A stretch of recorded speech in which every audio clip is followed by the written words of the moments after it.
Hi.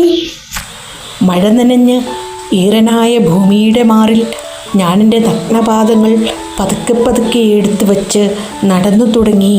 പൂത്തുതളിർത്ത വിവശയായ പൂന്തോപ്പിലേക്കും കൃഷിയിടത്തിലേക്കും. പൂവിലെ തേൻ നുകർന്ന് ആർത്തുമതിക്കുന്ന തേനീച്ചകളും പൂവീച്ചകളും കണ്ടില്ലേ.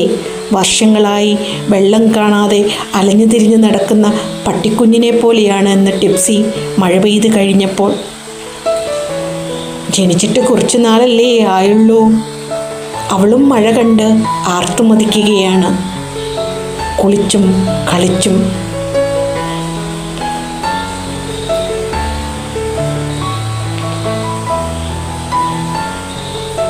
എപ്പോഴും ഇവൾ എന്നെ പിന്തുടർന്ന് എൻ്റെ കൂടെ തന്നെയുണ്ട്, ഈ പാവം കുഞ്ഞുപട്ടി. കുളിച്ചാൽ ശരീരം അഴുകുന്ന ഇക്കൂട്ടർക്ക് മഴ അത്ര പിടിച്ചില്ലാന്ന് തോന്നുന്നു. ചില പയറുകൾ ചീഞ്ഞു തുടങ്ങിയിരിക്കുന്നു. ഇവരെ ചുറ്റിപ്പറ്റിയിരിക്കുന്ന ചിലന്തികൾക്കും കുഞ്ഞുങ്ങൾക്കും ഭക്ഷണക്ഷാമത്തിൻ്റെ കഥ പറയാനുണ്ടാകുമോ ഈ മഴ സമയത്ത്? ചിലപ്പോൾ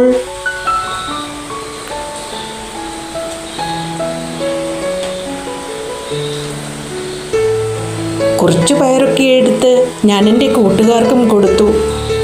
എന്നെ പുറത്ത് കണ്ടാൽ പാറിപ്പറന്നു വരുന്ന സുന്ദരികൾ ചിലർ കൂട്ടിനുണ്ട് എനിക്കിവിടെ. അവരുടെ ഭംഗി എന്നെ വല്ലാതെ ആകർഷിച്ചിരിക്കുന്നു.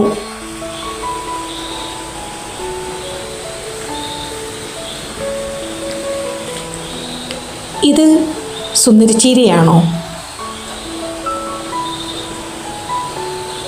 വെണ്ടയും പയറും ചീരയും മത്തനും പൂത്തുവിരിഞ്ഞ പച്ചക്കറിത്തോട്ടത്തിൽ. വിശപ്പിൻ്റെ വിളി വന്നപ്പോൾ അവർക്ക് ഞാൻ ചാരം വീശി വിതറി.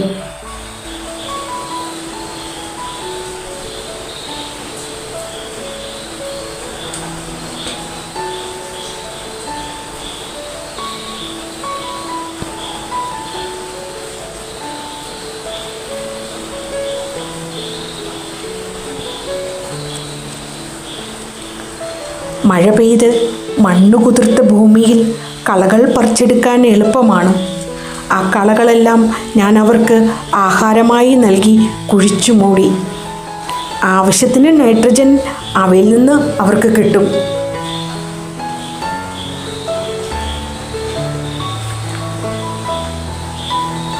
കേട്ടിട്ടില്ലേ? NPK, nitrogen, phosphorus, potassium. ഈ ചാരമാണ് പൊട്ടാസ്യം, ജൈവവളം.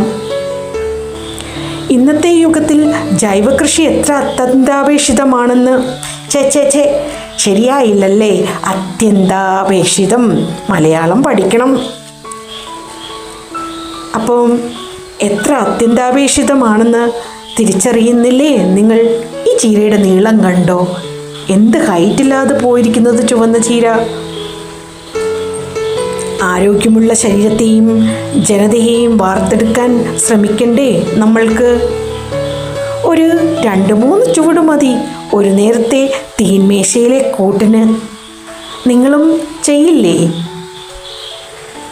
ഈച്ചേനെ അടിച്ചിരിക്കുന്ന നമ്മുടെ ടിപ്സി കുട്ടി പൂമ്പാറ്റകളെ കണ്ടാൽ ചാടി വീഴും. അങ്ങനെ മഴ പെയ്ത് കുളിച്ച് സുന്ദരിയായി കിടക്കുന്ന ഭൂമിയുടെ മാറിൽ ഞാനും ഒന്ന് കുളിക്കാൻ ഇറങ്ങി. കുളിച്ചുകൊണ്ട് തന്നെ ഞാൻ നമ്മുടെ അമ്പഴങ്ങ കുട്ടന്മാരെ ഇങ്ങ് പെറുക്കിയെടുത്തു, അച്ചാറിട്ടു.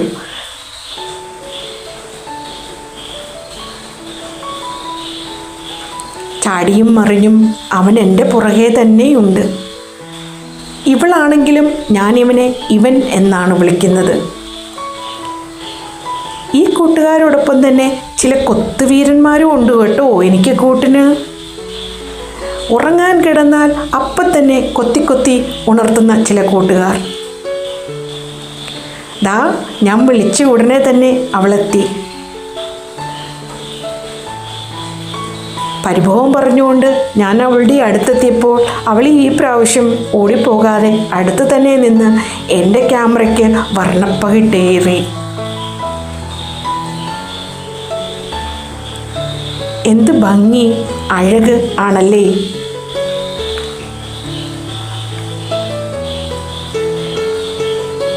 ഇതൊക്കെ കണ്ടപ്പോഴാണ് ഞാനും ഈ പ്രകൃതിയുടെ നിർമ്മിതികൾ നമ്മുടെ മനസ്സിന് എത്രമാത്രം ആനന്ദം നൽകുന്നു എന്ന് തിരിച്ചറിയുന്നത്.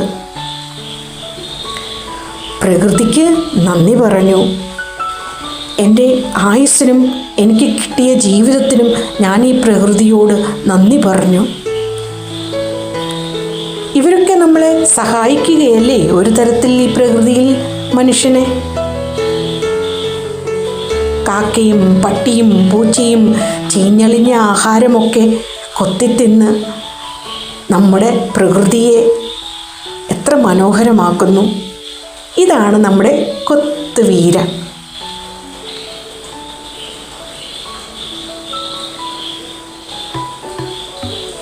കിട്ടിയാൽ ഞാൻ കൊതിയോടെ ഇവിടെ ഇരിക്കുകയാണ്, തിന്നാമെന്ന വിധത്തിൽ. കിട്ടിയത് പൂവാണ്, മണത്തു നോക്കി മാറ്റി നിർത്തി. എനിക്കാണെങ്കിൽ ചിരിയും വന്നു. മനുഷ്യനെ കണ്ടാൽ കുത്തിക്കൊല്ലുന്ന ഇവറ്റകൾ എന്നെ കണ്ടാൽ ഒരു പേടിയുമില്ലാതെ പൂവുകളിൽ തന്നെ വട്ടമിട്ട് പറന്നു നടക്കുന്നു. അങ്ങനെ വെള്ളം പാത്ത് വെച്ച് കള്ളക്കുടിക്കാച്ചിയെ ഞാനങ്ങ് പൊട്ടിച്ചെടുത്ത വെള്ളം എൻ്റെ വഴിയിലാക്കി.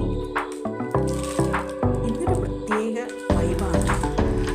കൂട്ടത്തിൽ താലിയെ ആദ്യം തന്നെ ചുട്ടെടുത്ത് മാറ്റിവെച്ചു. കാരണം ചക്കക്കുരുവാണേ. ഫ്രഷായ ചക്കക്കുരു അതിൻ്റെ പാകത്തിന് തന്നെ ചുട്ടെടുക്കണം, കരിഞ്ഞു പോകരുത്. ഇത് കരിഞ്ഞതാണ്, ഇതുപോലെ ആവരുത്. അങ്ങനെ വെളുത്തുള്ളിയും ഉള്ളിയും റെഡിയാക്കുകയാണ്. വെളുത്തുള്ളി ഇതേ നെടുനീളെ പിളർന്ന് ഇതേപോലെ അഴിച്ചെടുത്താൽ അച്ചാറിടുന്നവർക്ക് എളുപ്പമാണ്. ഇത് പണ്ടത്തെ ഒരു അമ്മൂമ്മ എനിക്ക് പറഞ്ഞു തന്നതാണ് ഈ ഈസി മെത്തേഡ്. അങ്ങനെ ഒത്തിരി പൊളിച്ചെടുക്കാം. എന്നാൽ പിന്നെ ചിലരെ അങ്ങ് ഇടിച്ച് ചതയ്ക്കാമെന്ന് വിചാരിച്ച് ചുട്ടെടുത്ത് പാകത്തിന് ഉപ്പും ചേർത്ത് കറിക്കൂട്ട് തയ്യാറാക്കി. വെളുത്തുള്ളിയും ചെറിയ ഉള്ളിയും നഗ്നനായി കണ്ണുനീർ പൊഴിച്ചു. പച്ചമുളക് ഞെരിഞ്ഞു പുളഞ്ഞു. തേങ്ങ ചിരവിയത് എണ്ണയിൽ പതഞ്ഞു പൊങ്ങി. ചിക്കൻ മസാലയും മുളകുപൊടിയും അവരെ നിറമുള്ളതാക്കി. അങ്ങനെ കറി, സ്പൈസി ചക്കക്കുരു തിക്ക കറി റെഡി. വരുന്നു കഴിക്കാൻ. ഉച്ചയ്ക്ക് ചോറിന് കൂട്ടാൻ ചില കറികളിൽ ഒരു കറി ഇത് തന്നെയാണ് നല്ലത്. കറണ്ട് പോയി പവർ കട്ടായ സമയത്ത് ഞാൻ ആ പണ്ടത്തെ രീതി അങ്ങ് ഉപയോഗിച്ചു. എന്നെ തോപ്പിക്കാനാവുമോ മച്ച എന്ന് വിളിച്ചുകൊണ്ട് ഞാൻ ചോറ് തിന്നാൻ പോവുകയാണ്. അപ്പം എല്ലാവരും ട്രൈ ചെയ്യില്ലേ? പോട്ടെ ഇത് കൊടുക്കാൻ. Tata bye.